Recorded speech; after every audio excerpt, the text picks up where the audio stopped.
안녕하세요. 오늘도 사연살롱을 찾아주셔서 감사합니다. 올해로 30대 중반이 된 아직은 신혼의 재미에 푹 빠져 지내고 있는 여자입니다.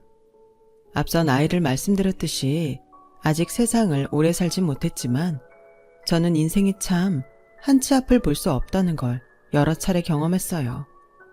얼마 전에도 그런 경험을 하게 되면서 한동안 잊었다고 생각한 그 일이 떠올랐고 뜻밖의 복수까지 하게 된 저의 이야기를 한번 들려드리고 싶어요. 저는 어릴 때부터 풍족한 집에서 부족함이라고는 하나 없이 그야말로 공주대접만 받으며 살았어요. 그렇다고 제가 위아래도 모르고 경우 없이 자란 건 아니었는데 저희 아빠가 워낙 가진 게 많으면 많을수록 인간성이 좋아야 한다는 지론을 갖고 계셔서 나름 가정교육은 혹독하게 받은 편이었어요. 하지만 딸이 귀한 집에 하나밖에 없는 딸이었기에 사랑도 참 많이 주셨는데요. 애석하게도 절 낳아주신 엄마는 제가 중학교 때 교통사고로 세상을 떠나고 마셨어요. 그래서 혼자 사업하랴 절 돌보랴 저희 아빠가 정말 고생을 많이 했는데 제가 대학을 가고 연애를 하면서 아빠도 참 많이 외로웠겠구나 하는 생각을 하게 됐고 그래서 한 번은 조심스럽게 아빠에게 재혼에 대한 이야기를 꺼내봤는데요. 뭐? 이 나이에 무슨 너 연애한다고 나까지 보내려고 하냐? 아니 벌써 아빠 혼자 지낸 지 너무 오래됐잖아. 아빠가 왜 혼자야? 너랑 같이 보냈잖아. 너야말로 내 청춘을 다 바쳐 키웠는데. 그니까 이제라도 아빠 인생 살라고 아빠도 연애해. 그리고 뭐 좋으신 분 있으면 결혼도 하고. 됐어. 왜? 지금 만나는 애랑 결혼하고 싶냐? 그래서 혼자 있는 아빠가 신경 쓰여? 누가 그렇대? 그냥 아빠 혼자 늙는 게 짠해서 그렇지. 짠하긴 아빠는 아빠가 알아서 해. 그러니까 신경 쓰지 말고 너나 잘하세요. 생각해보면 아빠는 늘 그런 식이었어요. 언제나 자기가 다 알아서 한다고 신경 쓰지 말라고 했는데 막상 어른이 되니 아빠의 그 말이 그렇게 짠할 수가 없더라고요. 아빠도 사람이고 남자인데 어떻게 맨날 혼자가 괜찮을 수 있었겠어요. 하지만 철모르던 저는 아빠의 그 말을 정말 고지고대로 들었는데 크고 나서 철이 들었는지 아빠의 그 말이 나중엔 속상했죠. 하지만 어릴 땐 철이 없어도 한참 없었어요. 사춘기 시기에 엄마를 떠나보내야 했기에 마치 저 혼자만 세상이 끝난 듯 아빠 속상한 건 살피지 못했거든요. 그리고 서툰 아빠의 노력에도 못난 소리를 많이 했는데 지금도 아빠가 처음 싸준 소풍김밥을 잊을 수가 없어요. 아마도 아빠가 태어나 처음으로 싸본 김밥일 텐데 속이 다 터져 엉망이 된 그 도시락이 저는 싫었어요. 그게 저에겐 더 이상 엄마가 없다는 걸 확인시켜주는 것 같았으니까요. 하지만 그즈음 제가 선을 넘도록 버릇없이 굴어도 아빠는 화를 내거나 절 혼내지 않으셨어요. 원래 성격이라면 몇 번이고 불호령이 떨어졌을 텐데 상황이 상황인지라 아마도 아빠는 자기가 저에게 화를 내면 제가 엇나갈 거라고 생각한 듯 했었죠. 그리고 그 뒤에도 아빠는 제가 말하는 건 모두 들어주시라고 했어요. 아무리 바빠도 시간을 내셨고 비싼 물건을 갖고 싶어 하면 그걸 아무 말 없이 사주셨는데 그것도 제가 엄마가 없어 주눅이 들까봐 그렇게 해주신 것 같아요. 그렇다 보니 어쩌면 세상 무서운 줄 모르고 온실 속 화초처럼 자랐는데 그런 저도 대학교 3학년이 되면서 대학원에 갈지 아니면 취업을 할지에 대한 고민을 하게 됐는데 아빠가 먼저 저에게 생각지 않았던 제안을 하셨어요. 우정아, 아빠도 고민을 많이 해봤는데 너 1년 뒤에 졸업하면 유학 가지 않을래? 아빠는 네가 좀 더 넓은 곳에서 더 많은 경험을 하고 돌아오는 것도 나쁘지 않을 것 같거든. 유학? 난 한 번도 생각 안 해봤는데. 아직 1년 시간 남았잖아. 그동안 생각해보면 되지. 그건 그렇지만 그럼 아빠는 나 없는 동안 혼자 지내야 하잖아. 그게 뭐 어째서? 연애도 싫다고 하고 재혼도 싫다고 하니까 아무래도 난 아빠가 혼자 있으면 마음이 쓰이지. 누가 보면 대단한 효녀인 줄 알겠네. 아빠가 누누이 말하지만 나는 내가 알아서 한다. 그러니까 알았어. 나나 잘할게. 됐지? 저는 그렇게 생각지도 않은 유학을 준비하게 됐어요. 아빠 말을 듣고 생각하니 다른 나라에 가서 공부를 하는 것도 저에겐 좋은 기회가 될 것 같았거든요. 하지만 그런 저에게도 한 가지 걸리는 것이 있었는데요. 제가 당시에 1년 6개월 정도 만난 같은 학년 남자친구 때문이었어요. 남자친구는 학년은 저랑 같았지만 군 제대 후 복학을 한 복학생으로 저보다는 2살이 많았는데 한참 서로 애틋하고 좋게 지내는 중이라 제가 멀리 타국에 간다는 게 마음에 걸렸죠. 그래서 고민해봤냐고 물어보는 아빠에게 남자친구랑 헤어질 수 없어서 그냥 유학을 가지 않겠다고 말을 했더니 제 말이 황당했는지 아빠는 저를 그저 쳐다만 보셨고 이내 제가 먼저 입을 열기 시작하자 제 말 한마디 한마디에 어이없다는 얼굴을 하셨어요. 왜 자꾸 그런 얼굴을 해? 나는 진짜 심각하게 고민한 거야. 아니, 얼마나 대단한 남자친구길래 유학까지 포기해? 네 인생이 걸린 일인데. 그야 그렇지만 내 남자친구 좀 멋있거든. 여자들한테도 인기 많아. 얼씨구? 그래서 뭐? 남자친구 두고 유학 가면 누가 홀랑 채갈까봐 불안해서 안 간다는 거야? 아이고, 누가 보면 둘이 결혼할 사이인 줄 알겠네. 맞아. 나는 내 남자친구랑 결혼할 거야. 그래서 그냥 한국에 남을래. 대학원 가서 공부 좀 더 하고 아빠 회사에서 아빠랑 같이 일하면 어떨까 생각하고 있어. 아주 혼자 김칫국을 사발로 마시네. 우리 회사는 낙하산 금지다. 철저하게 능력 보고 채용해. 치, 내가 잘하면 되잖아. 됐고 그 남자친구 집에 한번 데리고 와봐. 세상에 결혼까지 한다는데 아빠도 한번 봐야 하는 거 아니야? 아빠는 마치 재미난 농담을 하는 것처럼 웃으시면서 말했어요.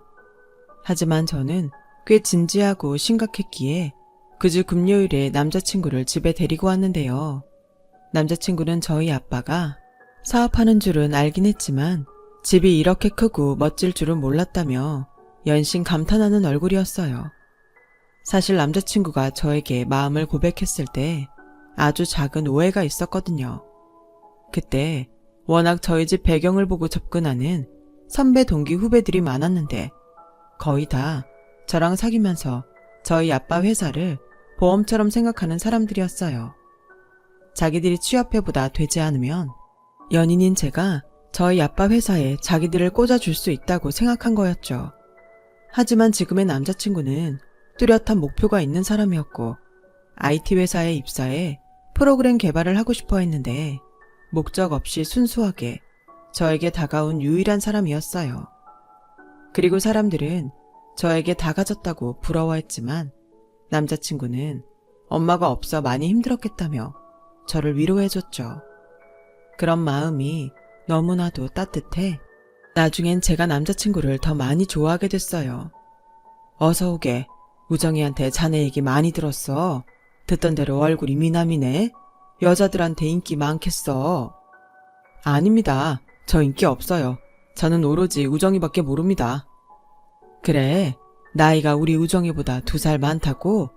자네는 대학 졸업하면 뭘 할 생각인가? 아빠, 여기 면접 보는 데 아닌데 왜 사람을 오자마자 불편하게 하실까? 아, 그랬나? 미안. 워낙 면접을 많이 봐서. 그래, 밥은 먹었어? 우리 뭐라도 시켜 먹을까? 그렇게 어색하지만 나름 좋은 의미에서 밥도 함께 먹고 서로에 대한 이야기도 충분히 나눴어요. 그리고 남자친구는 저에게 말했듯 자기 목표에 대한 이야기도 저희 아빠에게 했는데 슬쩍 아빠의 표정을 살피니 아빠도 남자친구를 꽤 마음에 들어하는 눈치였죠. 합격이었어요. 그리고 아빠는 잠시 뜸을 들이더니 남자친구에게 저와 함께 유학을 가면 어떻겠냐고 또 생각지도 못한 제안을 하셨는데 순간 남자친구 얼굴이 당황한 듯 굳어버렸어요. 저희 집이 그 정도 형편은 안 돼서요. 우정이한테 듣긴 했는데 저도 우정이는 유학 가는 것이 더 좋겠다고 생각합니다. 그래, 우리 딸은 자네를 누가 채갈까봐 불안해서 유학을 못 가겠대. 아빠, 왜 내가 없는 말 했냐? 그래서 내가 미래의 사위라고 생각하고 투자하는 거야. 자네 유학 자금도 내가 낼 테니 부모님이랑 상의하고 나한테 답을 주겠나? 네? 그게 무슨... 우정이도 우정이지만 자네한테도 유학은 좋은 경험이 될 거야. 그쪽 분야는 스펙이 더 중요하잖아. 둘 다 한 3년에서 5년 정도는 공부하면 좋을 것 같은데. 물론 가기 전에 약혼 정도는 해야겠지? 자네가 나중에 마음 바뀌면 안 되니까. 아빠! 자, 오늘은 여기까지. 다음엔 더 깊은 대화를 나눠보세. 그렇게 아빠는 안방으로 들어가 버리셨어요. 그리고 아빠가 쏘아 올린 작은 공은 큰 파장을 일으켰는데, 아직 둘 다 나이가 어리긴 했지만 남자친구의 집에서는 저희 아빠의 제안이 솔깃했는지 저를 한번 불러보시고는 바로 약혼을 하자고 하셨어요. 내가 우리 승호한테 들었는데 아빠가 혼자 힘들게 키웠다고? 남자 혼자 여자아이 키우는 게 보통 힘든 게 아니었을 텐데 아빠 정말 대단하시다. 그러면서도 훌륭하게 회사까지 잘 운영하시고 이렇게 우리 아들한테도 기회를 주시다니 내가 정말 몸둘 바를 모르겠어. 정말 고마워. 사실 우리 집이 조금만 더 형편이 좋았다면 하는 생각을 늘 했거든. 내 아들이긴 하지만 제가 머리가 좋아. 내가 뒷받침만 제대로 해줄 수 있으면 뭐라도 될 인물인데. 네, 알아요. 그래서 저희 아빠도 오빠한테 그런 제안을 하셨을 거예요. 저희 아빠가 능력 있는 사람 좋아하시거든요. 저도 오빠랑 같이 유학 가면 안심되고 서로 좋을 것 같아요. 그래, 그러니까 졸업하면 아버님이 말씀하신 대로 바로 약혼해라. 나는 대환영이야. 우정이 같은 며느리가 생긴다니 경사지? 경사고 말고. 남자친구의 어머니는 저를 정말 반겨주셨어요. 남자친구의 집은 남자친구가 군대에 있을 때 아버님이 돌아가셨고 실질적인 수입이 뚝 끊겼는데 돌아가신 아버님 앞으로 많은 빚도 있어서 살던 집을 팔고 월세 생활을 하고 있었어요. 평생 전업주부로만 살았던 남자친구의 어머니는 그제야 식당 일과 청소 등의 일을 하며 돈을 벌기 시작했다고 하는데 안 하던 일을 하다 보니 아프지 않은 곳이 없다고 했어요. 그래서인지 남자친구는 그런 자기 어머니에 대한 걱정이 많았죠. 엄마, 나 유학 가면 너무 무리하지 말고 쉬엄쉬엄 해. 그리고 내가 돌아오면 우리 엄마 꼭 호강시켜 줄 테니까 조금만 참아. 알았지? 그래, 우리 아들밖에 없다. 그리고 우정아, 이제부터는 나를 네 엄마라고 생각해라. 네가 그동안 받지 못한 엄마의 사랑, 그거 내가 너한테 전부 줄게. 우리 잘 지내보자. 저는 엄마의 사랑을 주시겠다는 남자친구 어머니 말에 이루 말할 수 없는 감동을 받았어요. 그리고 그 뒤 정말로 저를 많이 예뻐해 주셨는데 거짓말 조금 보태서 하늘에 계신 저희 엄마가 다시 돌아온 착각을 할 정도였어요. 맛있는 음식은 물론이고 계절이 바뀌면 오다가 너무 예뻐서 샀다며 제게 옷이며 액세서리 같은 선물을 주시곤 했는데 이런 분이라면 저도 친엄마처럼 믿고 따를 수 있다고 생각하게 되었죠. 그렇게 대학 졸업반이 되었어요. 저와 남자친구는 대학을 졸업하면 바로 유학길에 오를 생각이었는데 사람 일이 한치 앞을 볼 수 없다고 하루아침에 청천벽력 같은 일을 당하게 됐어요. 바로 저희 아빠가 쓰러졌다는 소식을 듣게 된 거죠. 저는 너무 놀라 아빠가 있다는 병원으로 달려갔고 내내 아무 문제 없다고만 생각했던 아빠의 사업이 기술 유출을 당하면서 투자와 유통이 막히는 위기에 놓였다는 걸 알게 되었어요. 알고 보니 회사는 꽤 오랫동안 자금난을 겪으며 위기였더라고요. 하지만 아빠는 저에게 아무런 내색도 하지 않았는데 병원에 달려온 저를 보고도 자기는 괜찮다고 아빠가 다 알아서 할 수 있으니 걱정하지 말라는 소리를 하는데 눈물이 왈칵 쏟아졌어요. 아빠가 저렇게 쓰러질 만큼 힘들었는데 남자친구랑 약혼하고 유학 갈 생각에 부풀어 있었다니 저는 제가 용서가 되지 않았죠. 그래서 고민 끝에 남자친구에게 전화를 걸었고 나오지 않는 말을 애써 쥐어짰는데요. 남자친구의 반응은 저를 더욱 당황하게 했어요. 저기 있잖아. 아무래도 우리 유학은 다음으로 미뤄야 할 것 같아. 우리 아빠가 쓰러지셨어. 뭐? 왜? 어디 아프셔? 아니, 회사가 좀 어렵나 봐. 이런 판국에 유학은 무리일 것 같아. 뭐야? 그럼 미루는 게 아니라 취소하자는 거야? 회사가 그만큼 어려워? 나도 잘 모르겠어. 근데 아빠가 내색을 안 했을 뿐이지 꽤 오래전부터 힘들었나 봐. 난 그것도 모르고. 정말? 아니 너는 딸이면서 여태 그런 것도 몰랐어? 그래서 아버님이 직접 유학 가지 말래? 그건 아닌데. 그럼 괜찮은 거 아니야? 원래 회사는 회사고 사장은 사장이잖아. 아버님 재산 있으면 괜찮은 거 아닌가? 뭐? 저는 순간 남자친구가 다른 사람인 줄 알았어요. 여태 만나면서 저런 식의 이야기를 들어본 적이 없었거든요. 게다가 저희 아빠가 쓰러졌다고 했는데 괜찮으시냐는 말도 없으니 내가 사람을 잘못 봤나 싶은 생각도 들었어요. 하지만 사람이 힘들면 기대고 싶잖아요. 저는 남자친구와 그의 어머니에게 그러고 싶었던 것 같아요. 그래서 그들이 예전 같지 않다는 걸 어렴풋이 느끼면서도 애써 인정하지 않으려고 했는데 한 달 정도 계속 저희 아빠 회사가 괜찮은지만 물어보던 남자친구는 급기야 술을 잔뜩 먹고서 저에게 하지 말아야 할 말을 쏟아내더군요. 아니, 기껏 가만히 있는 사람 유학 가라고 바람 다 집어넣고 이제 와서 이러면 나는 어떡해. 내 친구들은 전부 이미 취업이 결정됐는데 나는 너만 믿다가 이게 뭐냐? 유학도 못 가고 취업도 못 하고 니네 아버지는 왜 하필 이걸 지금 터뜨려? 설마 일부러 그런 거 아니야? 자기야, 자기 지금 너무 취한 것 같은데 지금 실수하는 건 알고 있니? 실수? 웃기고 있네. 남의 인생 망쳐놓고 지금 나더러 실수라고 했냐? 나 이미 동네방네 유학 간다고 다 말했어. 우리 엄마도 자기 아는 사람들한테 죄다 그렇게 말했는데 우리 이제 쪽팔려서 어떻게 사냐? 너 어떻게 보상할래? 저는 남자친구에게 보상이라는 말을 듣고 정신이 번쩍 났어요. 아무리 제정신이 아니라고 하지만 서로 사랑한 사이에 그 선은 넘지 말아야 한다고 생각했죠. 그래서 일단은 전화를 끊자고 했어요.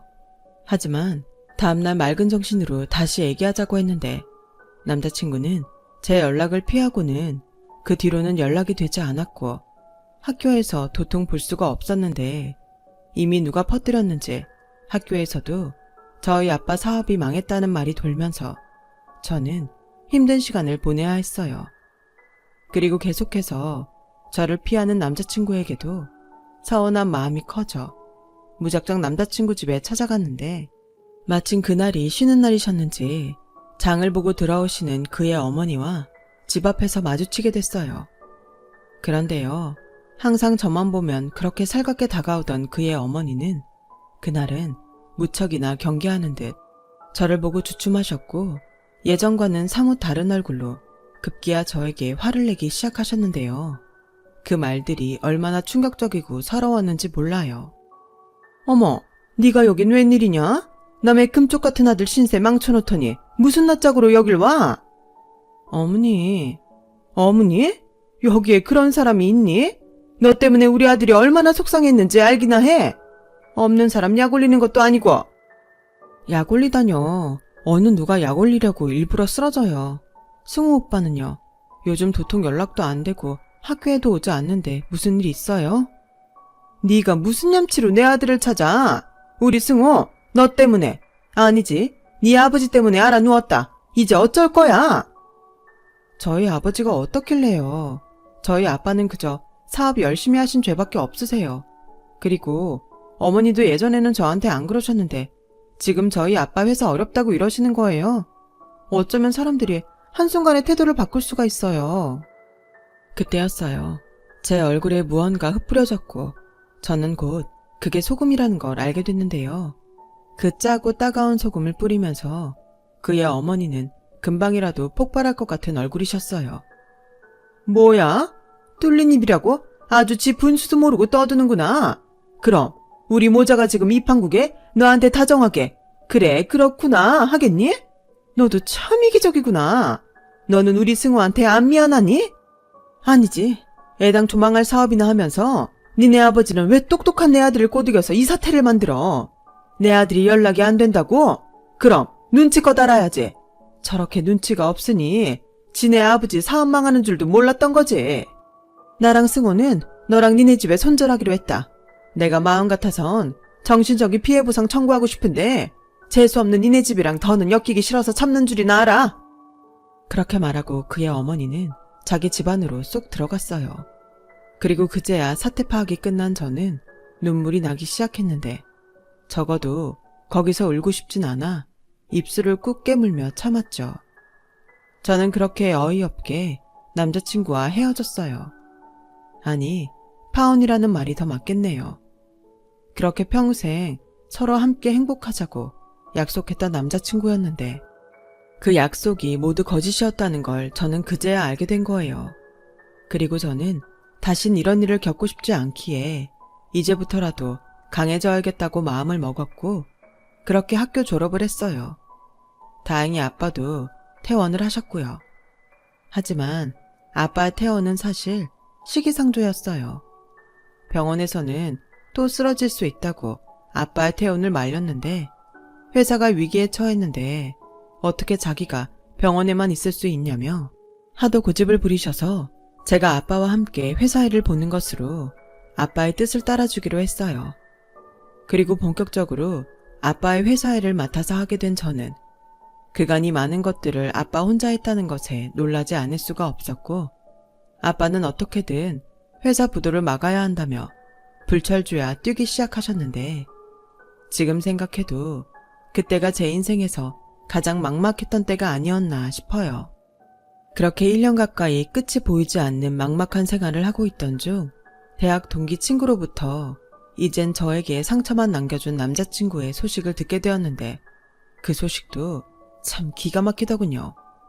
우정아, 너 그 소식 들었어? 네 전 남자친구 어떤 부잣집 딸이랑 결혼하고 유학 간다고 하더라. 그래? 그렇게 유학에 목을 매더니 결국 가는구나.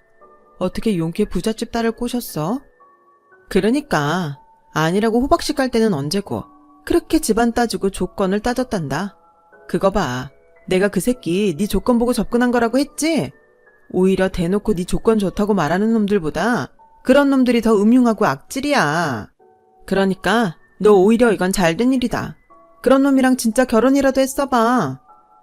친구는 저에게 계속 헤어진 남자친구는 쓰레기라며 헤어진 것이 천만다행이라는 말을 이어갔고 저는 친구의 의도는 충분히 알았지만 그들에게 주었던 제 마음이 생각나서 그저 씁쓸하기만 했는데요. 원래 진짜 사랑은 그 사람이 힘들 때 옆에 있어주고 그 손을 잡아주는 거라고 하잖아요. 하지만 그들은 제가 내민 손을 오히려 뿌리친 꼴이었고 저희 아빠는 자기 때문에 모든 것이 망가졌다는 것에 그 밝았던 특유의 유머 감각도 잊어버리셨는데 그저 그런 놈을 알아보지 못한 제가 한심스럽게만 느껴졌죠. 그렇게 2년의 시간이 더 흘렀어요. 아빠 회사에서는 아는 사장님의 소개로 저와 비슷한 또래의 남자 직원이 들어오게 되었고 그 직원 능력이 좋다고 하더니 혼자서 일당백력화를 하는데 워낙 일을 잘하고 또 열심히 하니 아빠도 그렇고 저도 그 직원이 참 고마웠어요. 그래서 함께 일하며 조금씩 가까워지기 시작했는데 그러면서 얼마 남지 않은 직원들과 회사 분위기는 정말 화기애애했어요.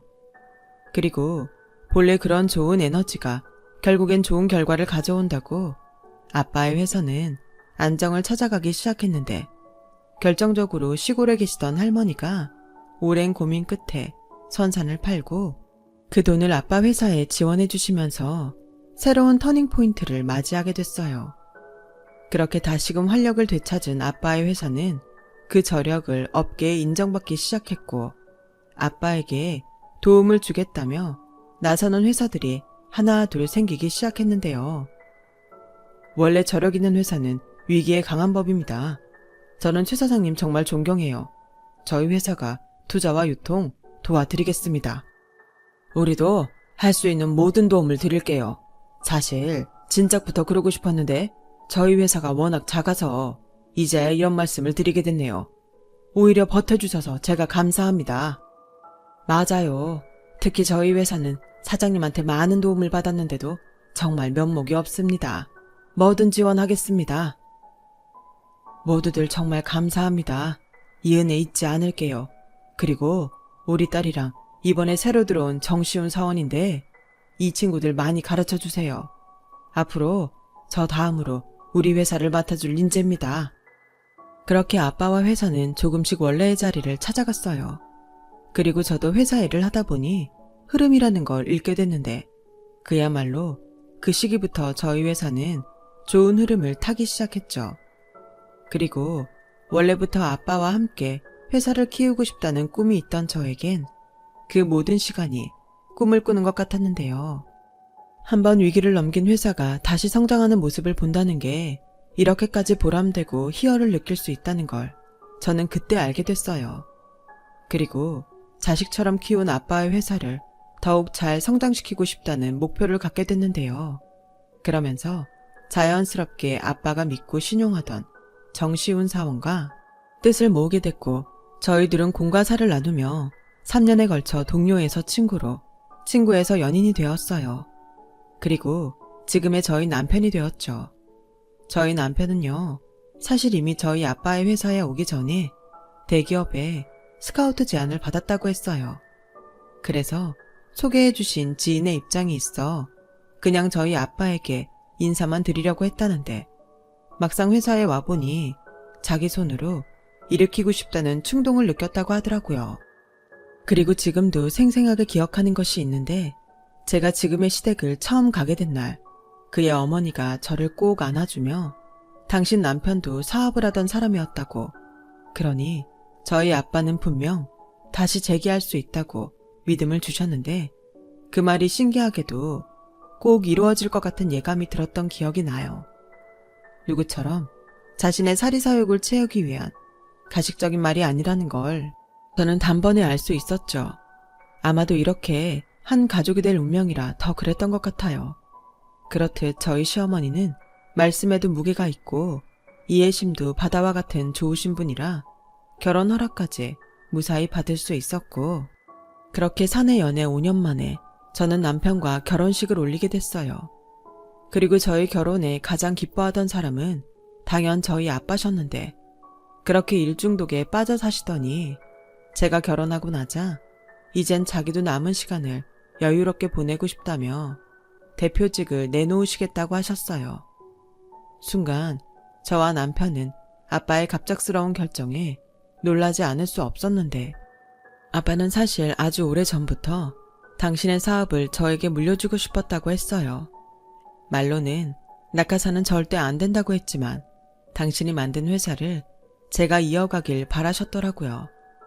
그렇기 때문에 그렇게 죽기 살기로 회사에만 매달렸다는 걸 저는 그날 처음으로 알게 됐어요.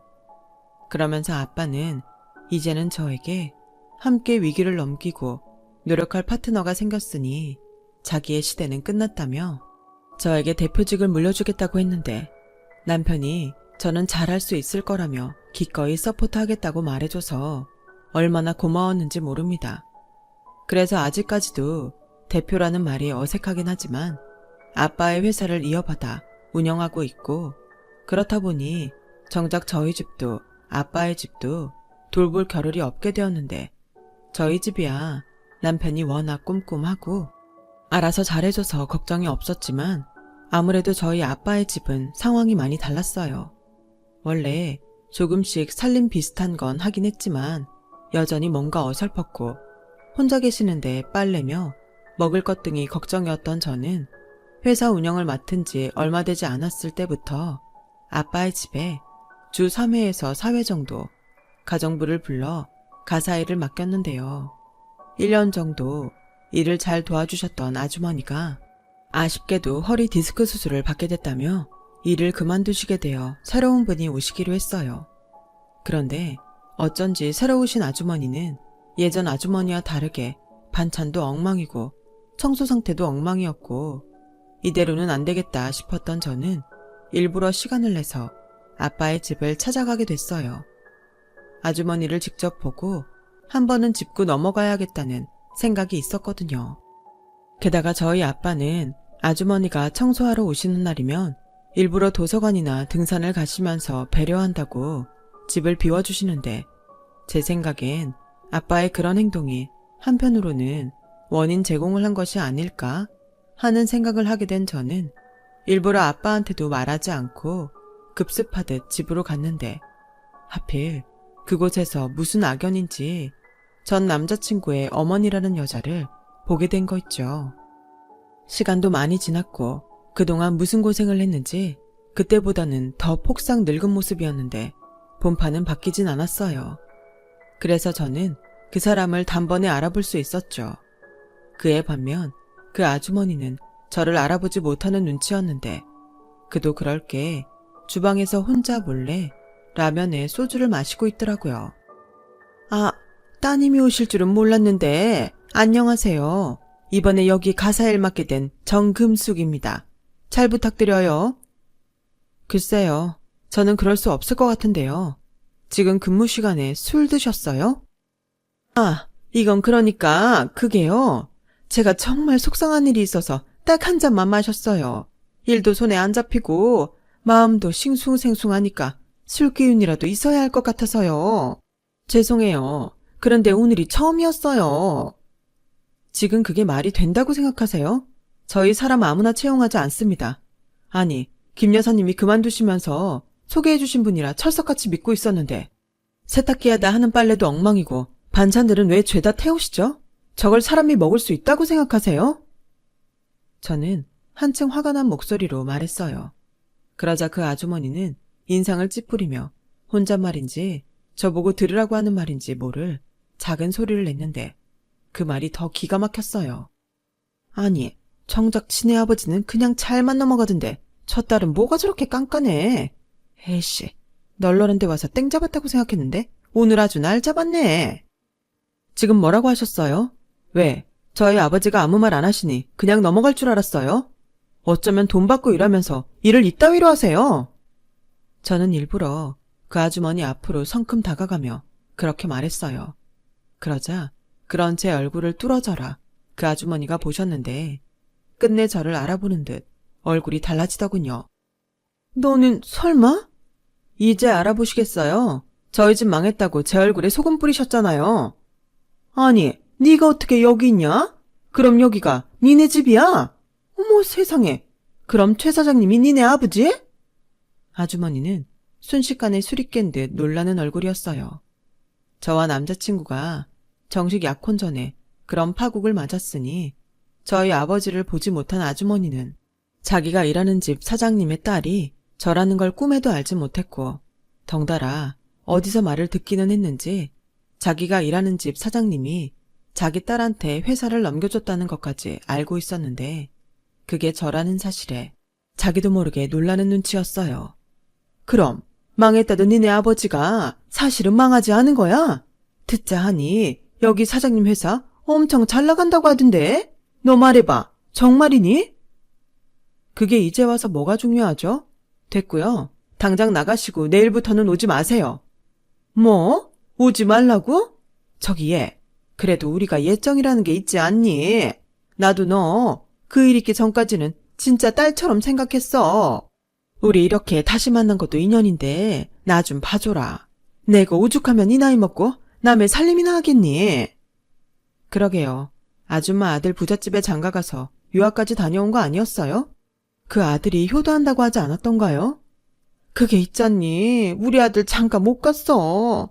정말 치질이 복도 없는 게 결혼 전에 왜 오토바이를 탔는지 교통사고가 나서 지금 하반신 마비라 내가 아주 죽을 둥 살 둥 산다.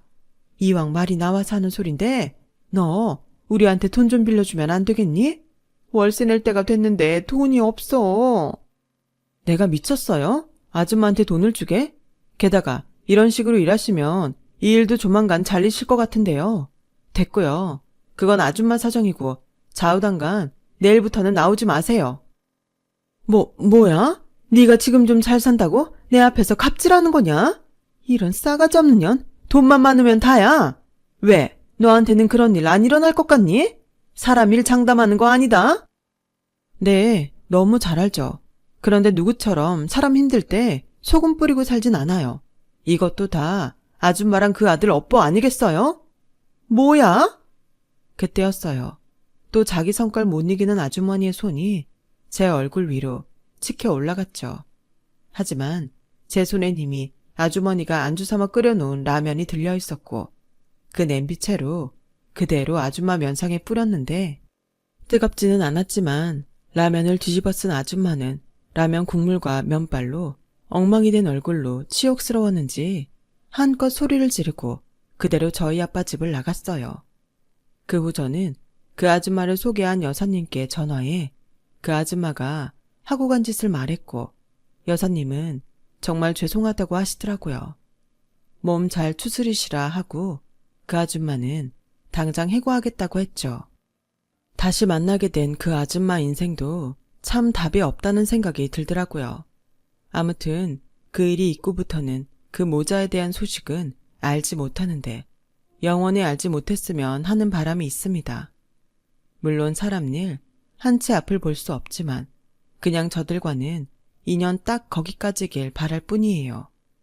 그리고 그들도 세상 일 어떻게 될지 모른다는 걸 그때의 일로 부디 깨달았으면 좋겠는데 그게 과연 될지는 잘 모르겠네요.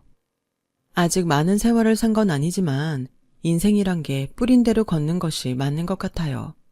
열심히 살면 노력한 보람이 있고 자기 욕심에 양심을 버리면 결국 어떤 식이든 벌을 받게 되잖아요.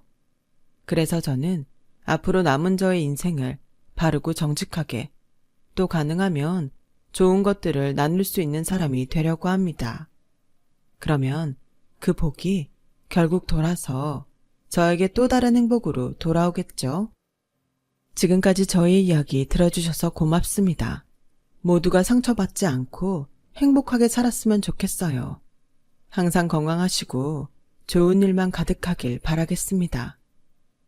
여러분, 사연 댓글에 응원과 현명한 조언 부탁드려요. 좋아요와 구독은 저에게 큰 힘이 됩니다. 오늘도 좋은 일 가득하세요.